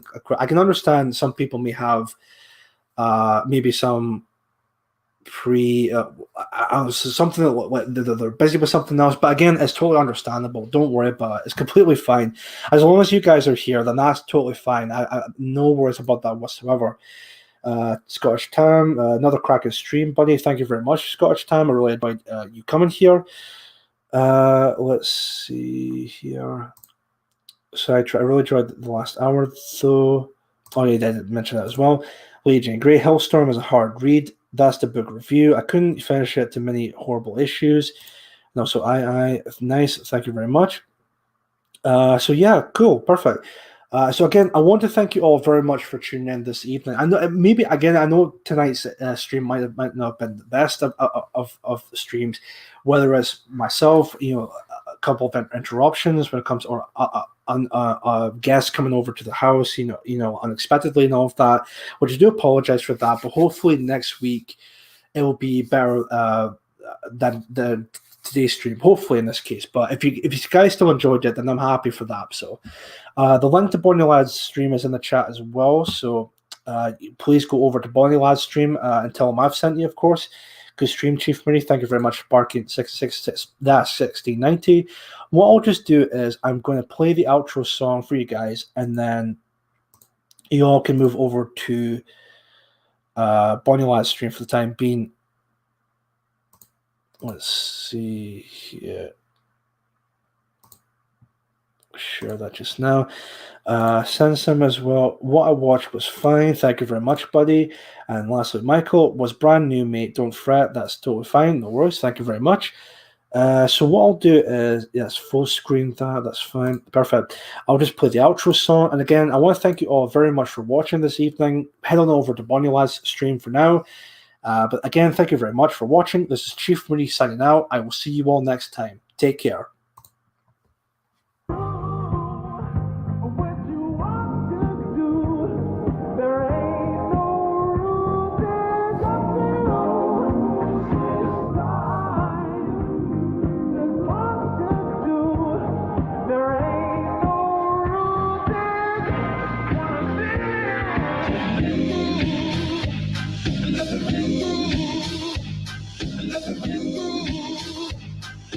Thank you.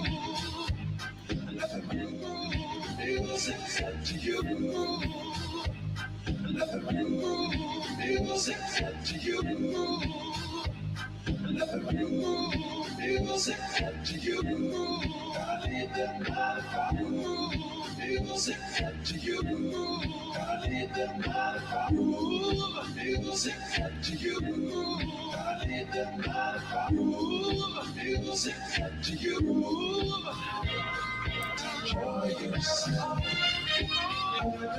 Yeah, just enjoy yourself.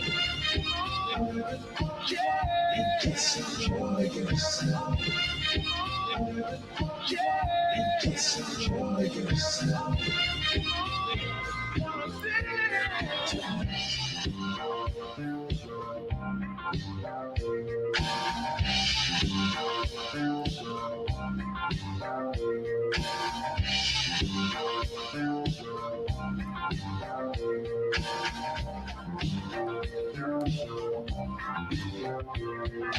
Enjoy yourself. Yeah, just enjoy yourself.